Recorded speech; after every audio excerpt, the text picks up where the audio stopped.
Hi everybody, welcome to my second part of my cooking show. My hair's a little messy because I just came in from a nice long walk on a beautiful day, and I thought I'd top it off by doing some cooking for you. So today I'm going to make some beef sliders. So there's my ground beef and all my ingredients, and I'm going to start with the asparagus. So I'm just going to wash it, and I'm going to first wash my hands and then I'm going to wash the asparagus. So again, first step for cooking anything is washing your hands very thoroughly, especially today with the virus going around. Just take time washing in between the fingers, do all the nails.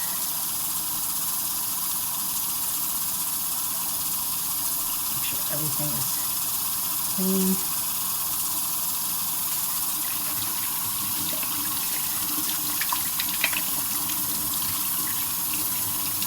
While my hands are still wet, I'm going to wash my asparagus.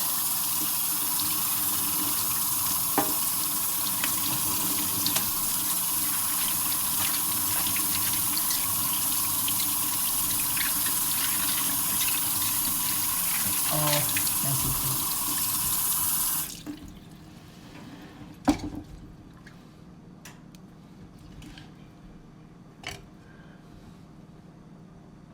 Next step is to cut the asparagus. I usually start with cutting off the stems.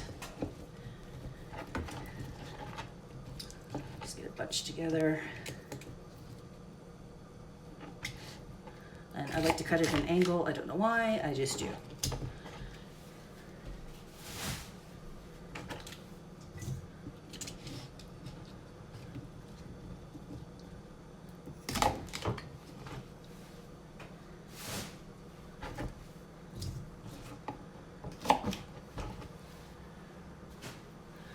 And then one more wash of the asparagus before I put it on to steam.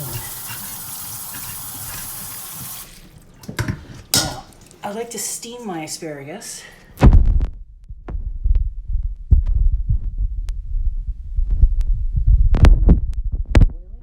going to put my asparagus in. Now, I like to use a colander because it's nice and big and fit over the pot, and then I actually put a big lid over the pot. So once the water is boiling, I will put the colander on top of the pot. Okay, water is boiling, so now I will put my colander in the pot so the asparagus can steam. So while that's cooking, I'm going to cut up green pepper. Sorry. Okay.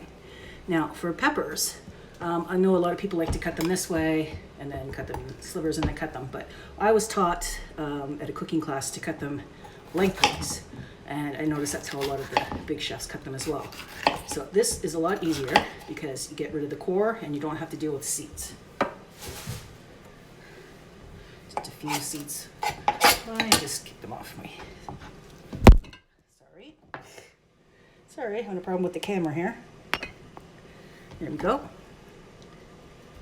And I like to cut them lengthwise in strips. And it's just easier to cut them up into a little dice.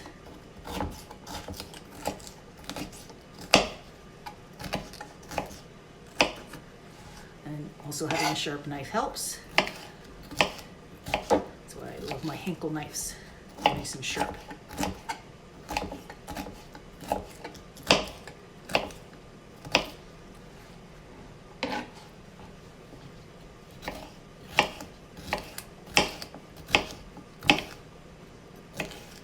So I'll be back.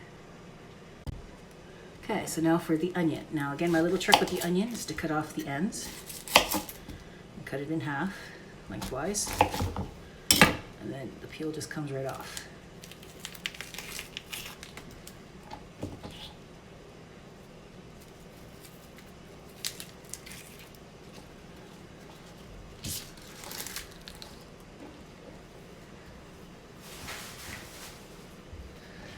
Okay, sorry, camera. So now when slicing it, you do want to keep your hands like this, like you're gripping a baseball, because when the knife cuts, it can go off your knuckles, not into your knuckles so you don't cut yourself. Just cut all the way through. And then turn. And then you can just do a nice cut and you get a nice dice. Oh, this one kind of fell apart.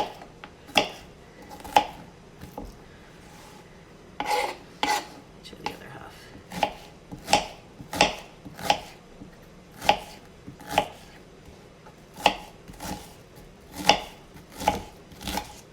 So it just cuts easily down into a nice dice. And I just get rid of the big, huge pieces that you can't cut. Okay, so I'm going to check on the asparagus. Okay, so the asparagus is almost done. You can see it's changed to a nice greenish color and the fork goes easily through it. So I'm going to take this off the heat right now. I don't want to cook it all the way through. I want it to be a little bit al dente because it's going to cook some more later on. Now, what I do with the water that I just boiled, I know it's tinged a little green. It'll taste a little bit like asparagus if you ever drink it, but I don't waste the water. I'll just pour the rice into this water and use that as my base for the rice. Okay, so I've added the rice and I also added a little bit of dried peas because I like to have peas in my veggie rice. So we'll wait till those cook. Those will sit and simmer for about 10 to 20 minutes or so. I'm going to check it in about 10 minutes and see if it's done. Okay, so the rice is still cooking. So what I'm going to do is I'm going to make little sliders out of this ground beef. So I'm just going to season it first. A bit of pink Himalayan salt. Love the salt. Some pepper. Lots of pepper, it's good for you. And I'm going to put some oregano.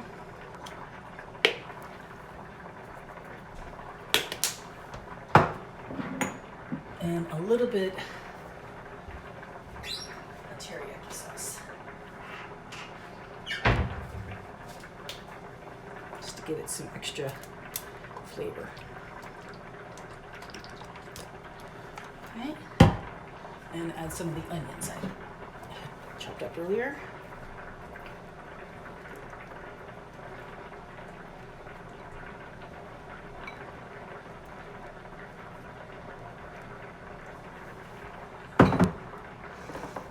Mix it up. You know, it's a lot easier to mix it with your hands. So just go in there, mix it with your hands. I'll clean my hands later anyway. It's not a very good bowl, but I don't have a good enough bowl. One thing I lack is a good serving bowl, mixing bowl.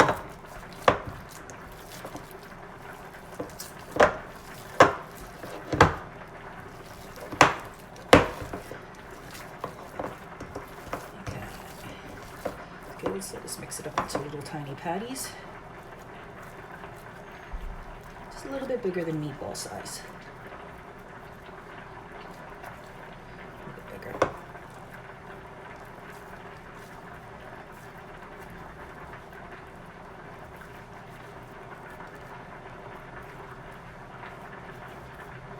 So going into nice little patty size shapes.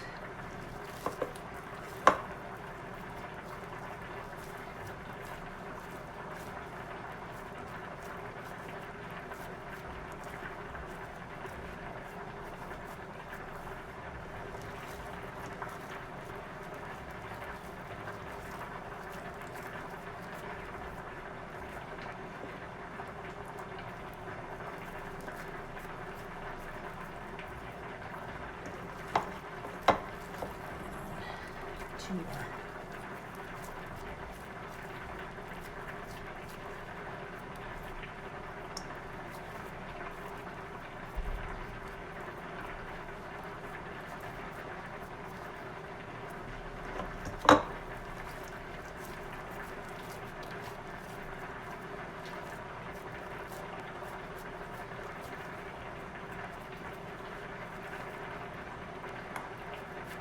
I got 6 nice little patties out of this. So I'm going to wash up and then I'll be back. Okay, so the rice and beans look like they're done. I added a little bit of chicken stock to it because it was getting a little dry. So let me taste it. Now I have these little forks. They're little actual pickle forks, but I use them for tasting because I can wash them again. So they're really good. Not quite done. I'm gonna add a bit more water and keep it on boil again because it's not quite done. Okay, well the rice is finishing cooking. I'm gonna now cook the vegetables, and I'm gonna use butter because I'm doing rice, so I want it to be kind of buttery and silky. So instead of using oil for this, I'm gonna use butter. So I just added the onions, and when they're nice and translucent, I will add the rest of the vegetables. Okay, I have added the green pepper and the asparagus, and I have chopped up the asparagus into more bite-sized pieces. The rice is still cooking away. It's almost done. I just tried it again, and I give it another couple of minutes, and then it should be nice and soft. And once these vegetables are a little bit softer, I'm going to add the celery and mushrooms. Okay, I have just added the celery and mushrooms, and we'll let them cook. Once the mushrooms get nice and soft, I'm also going to add some tomatoes as well. So the vegetables are now sauteed. I've added the tomatoes to them, and just about ready to add the rice to this mixture.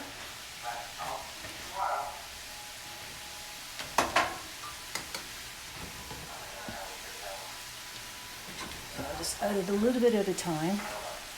So you don't want to add too much rice in case I have too much. Just incorporate it in. I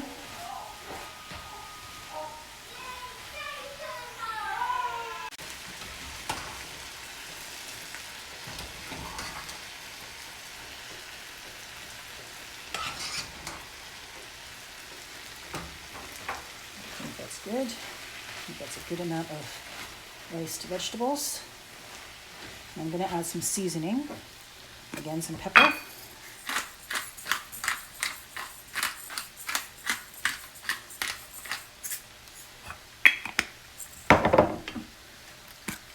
Some pink Himalayan salt. Now, I like to add paprika because I love paprika. You can pretty much add anything you want. You can add cayenne peppers, you can add jalapenos, anything you want to add. I just like to add the stuff that I like to eat, a little bit of tarragon,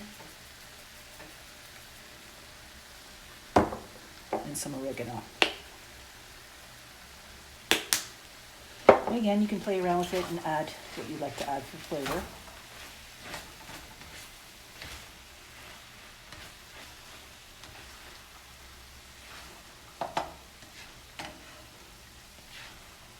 I don't like about the spatula is that everything sticks to it. I'll add a bit more rice. Use the whole thing. Just good. Didn't waste any of the rice.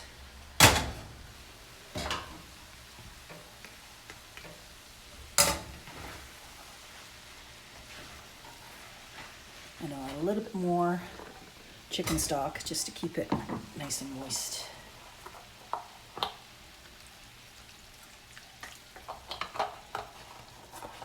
I just use the Campbell's chicken stock, it's fine.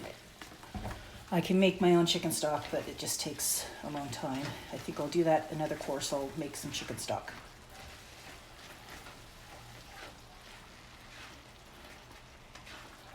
Well, just mix it up. So I'm going to put this on the back burner on lower heat, and I'm going to get ready to do the beef sliders. Okay, so I'm ready to cook the sliders. Now I did put a little bit of oil in this pan, as opposed to butter. Now these orange pans are marketed everywhere, and I just want to let everybody know that these are really good for cooking meat. They're not good for cooking anything else. So if you see the ads for these pans with the eggs sliding out, no, that does not work. They are only really good for cooking meat, and then that's only if you put oil in the pan. Now the way to test if it's hot, I mean, you can't obviously put your hand in it, so I put a little bit of oil on my fingers and throw it in the pan, and if it does that, then it's ready. So I know the pan is hot enough, so the meat won't stick to the pan once I put it in. So these are the sliders. Now once you put them in down and away from you, because if you put them towards you, it'll splash up and you'll get burned. So best way to cook these is to be down and away, and those ones will cook later because I don't want to overcrowd the pan. You don't want to overcrowd the pan either because that is also not good. So we're going to give these a couple minutes on this side to get nice and seared, and then I will come and flip them over. Okay, it's time to flip. You can see it. Give it a good push, and it flips right over. Pan's hot enough, then they don't stick to the pan. So we'll give these another couple of minutes to cook on that side, and then we'll see if they're done. Okay, I've added some chicken stock to the pan. I wish I had beef stock, but I don't have any of that, so I add some chicken stock. They're browned perfectly on both sides, so I'm just going to cover it with a lid. That way it'll cook all the way through. So I just put a lid on it, and I'll leave it like that for a couple of minutes, and I'll come back and check, and they should be cooked all the way through. Okay, so these ones are done. So I'm going to put these on a nice clean plate. And then I'll put the other two on as well and let them cook.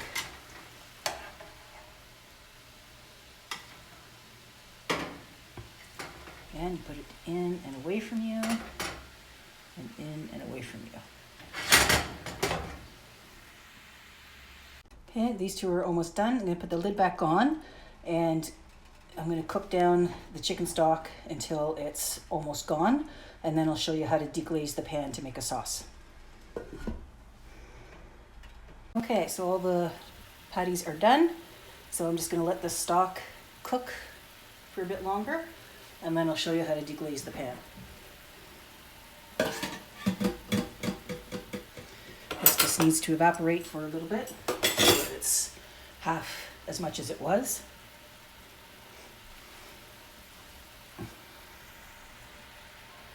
Okay, so we're ready to deglaze the pan. So I'm going to add a little bit of this Robin Hood Easy Blend flour. It's basically just the same as making gravy. And unfortunately, I only have a little tiny whisk. So you whisk that up, cook it out. And this also grabs all of the little bits that might have been stuck to the pan. So all the little tiny bits of the pan, see, just pulling it all up. All that stuff, it's all delicious. Get all the stuff off the sides of the pan and incorporate that. That's what all the tasty bits are. So you just cook this down until it thickens up. Might add a bit more flour.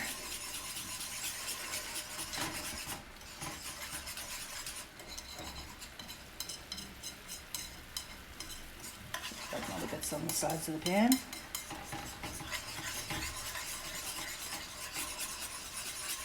And it's thickening up, so I don't have to add any more flour.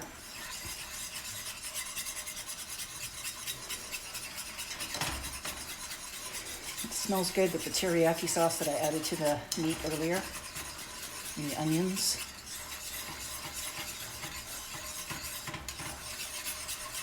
So that's rendered now, so I can turn that off and take it off the heat.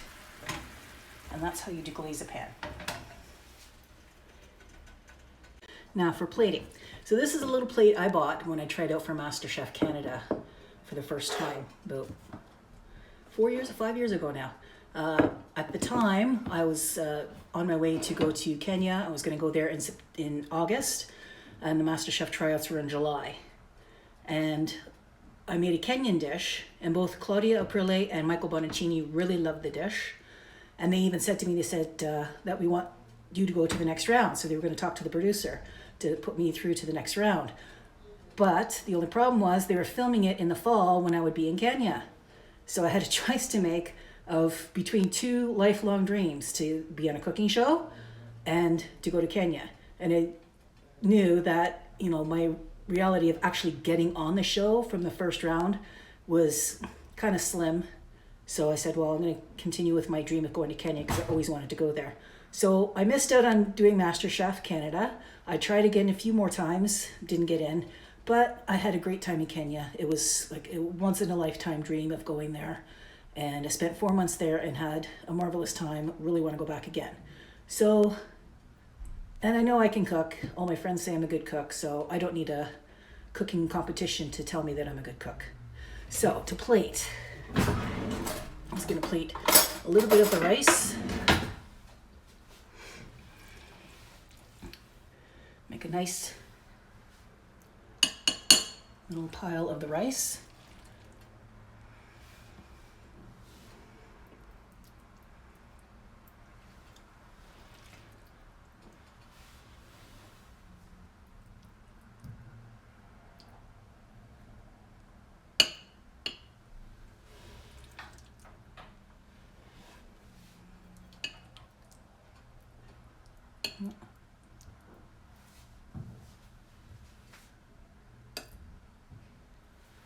I'm gonna add a couple of the patties.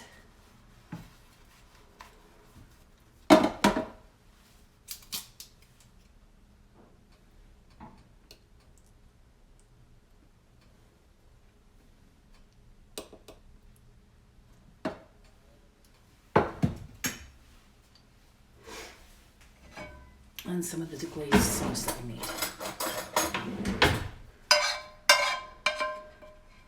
It's nice and beautiful brown, nice and thick, just like a gravy.